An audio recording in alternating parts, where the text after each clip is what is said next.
Hey guys, welcome to Stock Talk. Today, we're going to dive a bit into the fundamentals behind financial planning and talk about a remarkable investment tool out there called the Roth Individual Retirement Account, or the Roth IRA. In this video, we're going to talk about what the Roth IRA is, why it's usually better than other retirement accounts, and some select situations in which it isn't. We see that most of you are not subscribed yet. Subscribe, since it helps with the YouTube algorithm. You can always unsub later. Also, favor yourself by hitting the bell to get reminded when we have a new video. A Roth IRA is a specific type of individual retirement account that allows for tax-free growth and withdrawal of funds. So, what does that mean?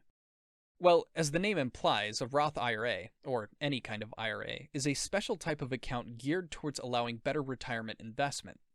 A traditional IRA takes money before taxes, aka you don't have to pay income tax on any money that you put into an IRA, but you do have to pay taxes when you withdraw the money in the future. A Roth IRA is different in that you pay taxes on the money now, but then that money can grow tax-free, and when you withdraw the money, you don't have to pay any taxes on it whatsoever, but then that money can grow tax-free. The Roth IRA is such a good deal that not everybody can have one. As of 2021 rules, if you're single and make over $140,000, you can't have a Roth IRA. Although, if you're married, the limit is $208,000 as a couple, meaning there's a little bit more wiggle room as well. Also, there's a limit to how much you can contribute at one time. In 2021, the limit to how much you can contribute to your Roth IRA is $6,000 a year for people under the age of 50 and $7,000 a year for people who are 50 or older. So, how do you get a Roth IRA? Well, almost all brokerage firms in the United States offer a Roth IRA, and so do most banks and investment companies. Check out the link below to open a Roth IRA. When is the Roth IRA a great deal? Remember to smash that like button. Well, despite what some people say, a Roth IRA isn't always best for all people in all situations. The fact of the matter is that if you have a Roth IRA, you pay taxes now on your money and withdraw your funds tax-free when you retire. So generally, if you expect your taxes will be higher when you retire, then it's a good deal, i.e. if you think you'll make more money in the future than you do now.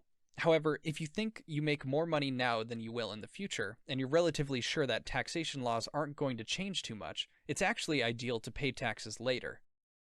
Let's go through some examples to make sure we really hone in on the concept. If Frank makes $130,000 today and is optimistic about the future, assuming he'll make $300,000 when he's old enough to retire, either through other investments, pensions, you name it, he'll go for a Roth IRA. He'd rather pay his current tax bracket than his future tax bracket on the same money. That's because in the United States we use what's called a progressive tax bracket, which charges income at higher levels more tax than income at lower levels. If Frank makes $300,000 in the future and $130,000 today, he's better off paying taxes today than in the future. However, what if Frank makes $140,000 today and is pretty sure that when he retires he won't make as much? Let's say he plans on moving to a country where he doesn't need as much money at all to survive after he turns 60 and anticipates his income will be really low to reflect that. Well, then it's beneficial for Frank to reach for the traditional IRA, paying no taxes on the money he contributes now and instead paying whatever measly tax he owes on his withdrawals in the future.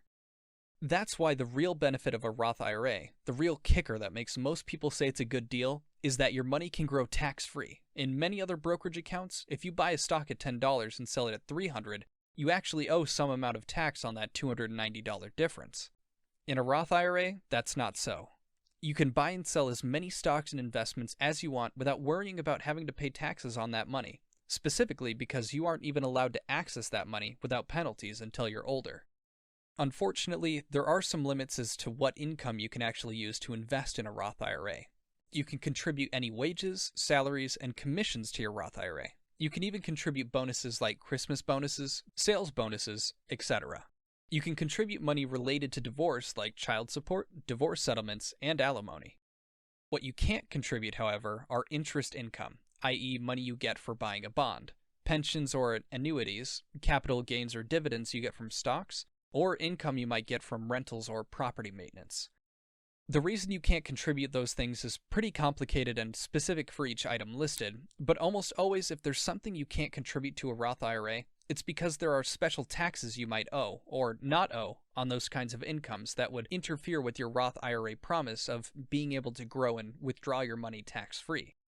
What other kinds of retirement accounts exist other than the Roth IRA?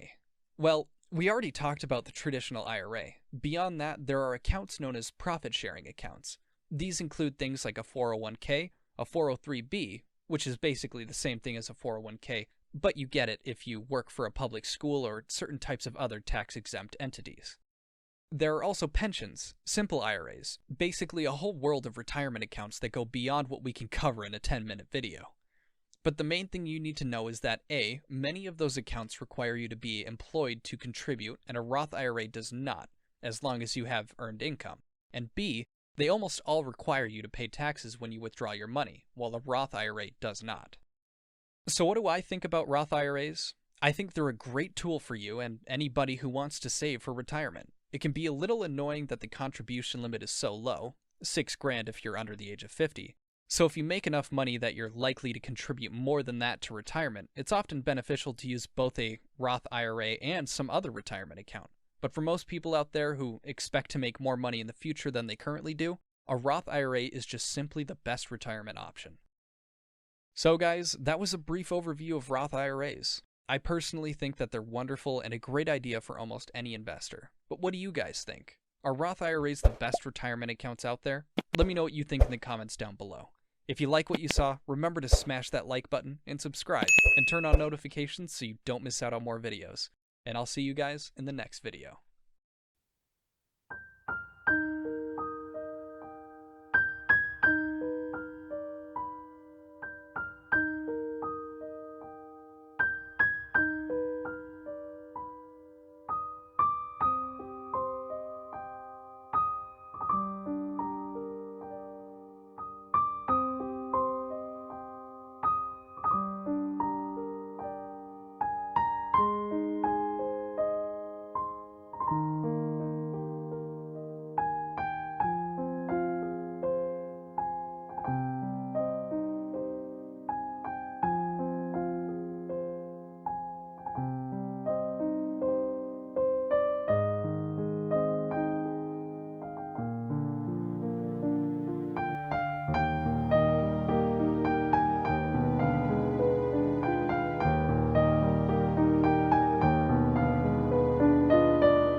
Thanks for watching.